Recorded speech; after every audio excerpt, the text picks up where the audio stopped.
Robbie Robertson de verdad lo odiaba más que a nadie.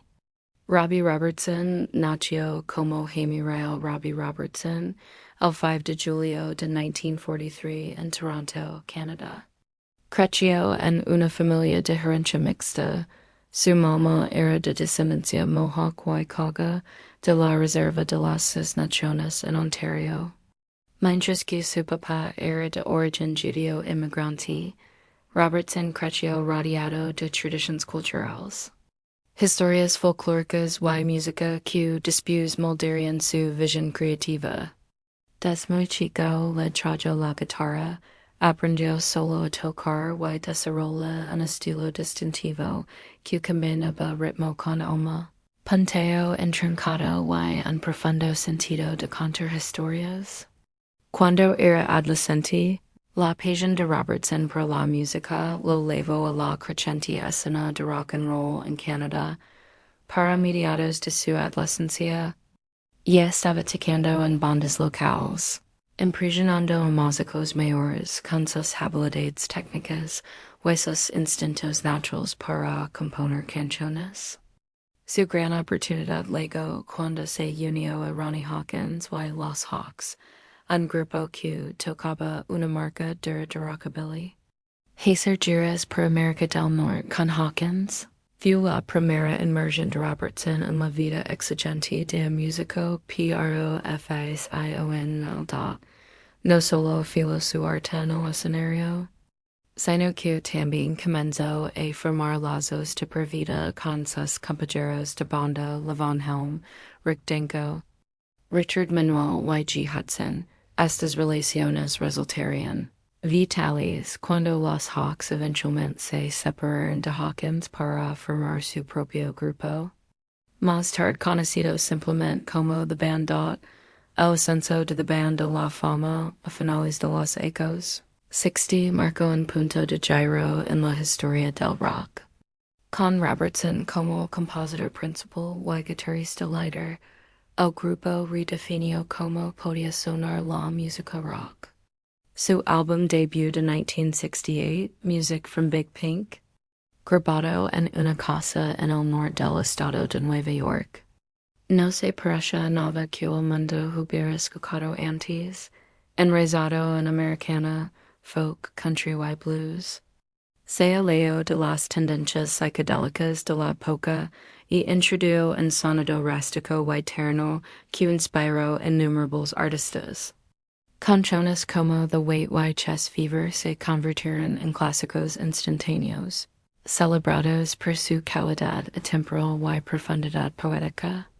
Como la fuerza creativa detrás de gran parte del catálogo de la banda, Robertson escribió canciones que capturan la esencia de la vida americana, a pesar de ser canadienses al mismo. Sus letras evocaban imágenes del sur rural, las luchas de la gente trabajadora y alma profunda de la experiencia humana.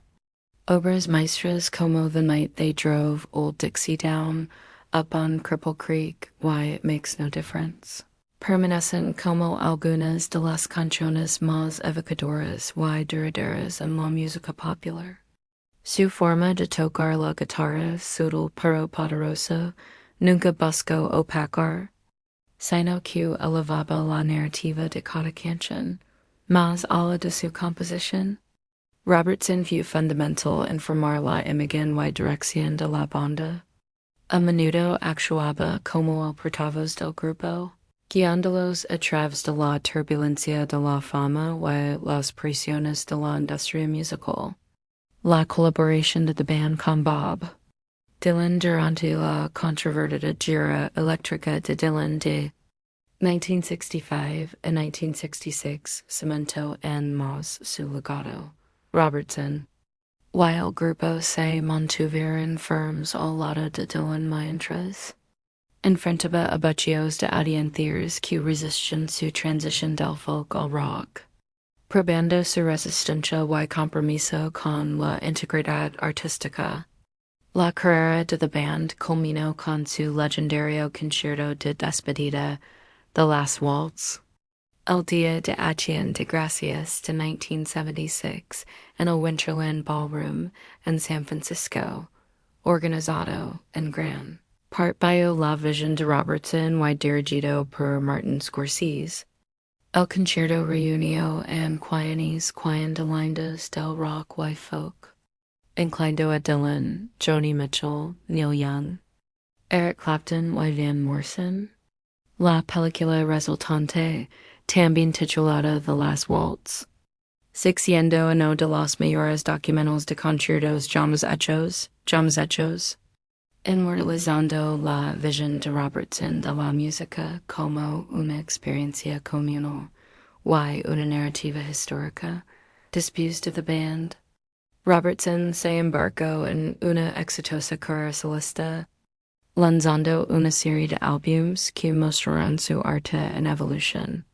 Su disco debut solista homónimo en 1987 mezcló rock con producción atmosférica y presentó colaboraciones con Peter Gabriel y U2, probando la capacidad de Robertson de adaptarse a nuevos paisajes musicales. Sus trabajos posteriores reflejan cada vez más su herencia indígena con albums como Contact from the Underworld of Red Boy, 1998 incorporando voces nativas, cantos y temas que unían la cultura tradicional con sonidos contemporáneos.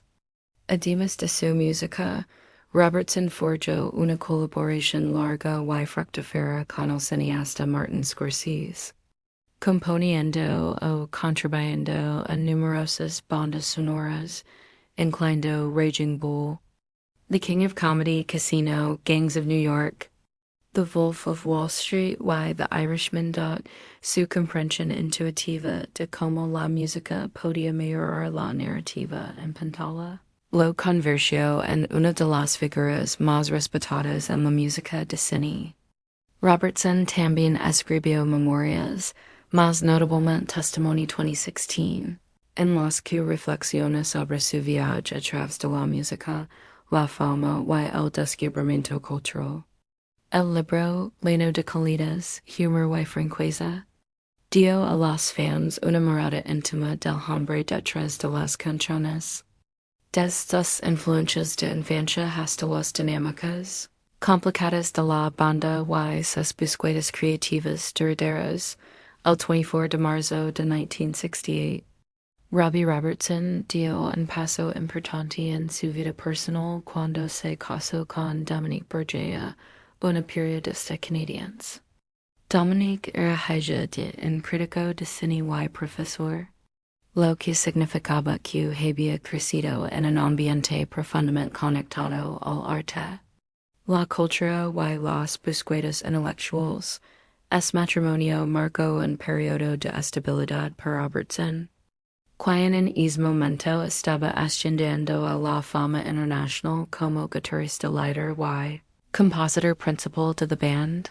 Juntos, Robbie y Dominique se convirtieron en una de las parejas más admiradas de finales de los años 60 y 70, navegando las presiones de la fama, las demandas de un horario de giras implacable y el estilo de vida artístico que a menudo tensaba las relaciones. Con su propia carrera como periodista, trajo un sentido de equilibrio y compañía intelectual a la vida de Robbie, manteniéndolo con los pies en la tierra durante años que fácilmente podrían haber sido consumidos por el caos del mundo del rock and roll. A pesar de su fuerte vínculo, el matrimonio no permaneció libre de desafíos. En 1977, durante un periodo de tensión e incertidumbre en su relación, Dominique presentó una demanda de divorcio. Esto fue más o menos al mismo tiempo que Robbie estaba tomando la decisión que cambiaría su vida de poner fin a la era de giras de la band, culminando en la legendaria película de concierto, The Last Waltz. La tensión de los compromisos creativos de Robertson, el estilo de vida asociado con la industria musical y las tensions naturals de crear una familia bajo el ojo público. To jugo en papel en sus dificultades. Sin embargo, el divorcio que Dominique inició nunca se finalizó. Y después de una breve separación, los dos encontraron una manera de reconciliarse, permaneciendo legalmente casados por muchos años más. En última instancia, la unión de Robertson y Bourgeois perduró hasta 2003. Un testamento de la profundidad de su conexión a pesar de las complicaciones que la vida puso en su camino, juntos. Robbie y Dominique crearon una familia que fue central para la identidad de Robertson fuera de la música. Tuvieron 3 hijos, 2 hijas y un hijo Sebastián. Robertson hablaba a menudo de lo importantes que eran sus hijos para él, y como la paternidad le dio un sentido de perspectiva que la fama sola no podía propiarse aún, ardat su hijo Sebastián. En particular, según sus propias búsquedas creativas. Continuando la conexión de la familia con las artes.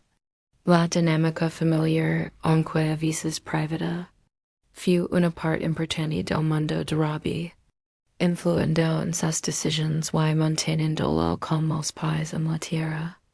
Incluso mientras viajaba por el mundo y colaboraba con algunos de los nombres más grandes en la historia de la música. Después de su separación de Dominique, Robertson eventualmente encontró el amor de nuevo, aunque le tomaría muchos años volver a casarse formalmente.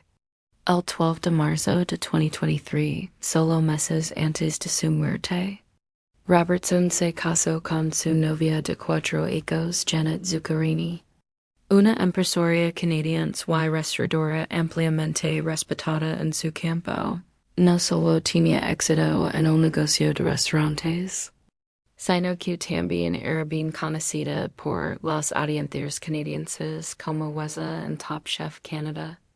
Ella trajo su propia reputación de creatividad, vision y resiliencia, cualidades que parecen resonar profundamente con Robertson, quien había pasado su vida abriendo nuevos caminos en la música. Su matrimonio, ocurriendo más tarde en la vida, reflejó no solo la capacidad duradera de Robbie para el amor, sino también su deseo de construir conexiones significativas. Incluso mientras su salud comenzaba a declinar, cuando se trataba de las muchas amistades y rivalidades que Robbie Robertson construyó durante su extraordinaria carrera. Pocas relaciones levaban tanta atención como la que compartió con Paul McCartney. Aunque Robertson pasó gran parte de su vida trabajando junto a lindas desde Bob Dylan hasta Eric Clapton, su actitud hacia McCartney era complicada, a menudo marcada por críticas agudas e incluso resentimiento. Lo que hacía esta dinámica tan fascinante era la manera en que Robertson, usualmente respetuoso con sus compañeros, parecía reservar algunos de sus comentarios más cortantes y sus frustraciones más profundas para McCartney. Robertson, quien había crecido en Toronto antes de abrirse camino en la escena musical americana, admiraba a los Beatles tanto como cualquier otro en los años 60. Sin embargo, como a menudo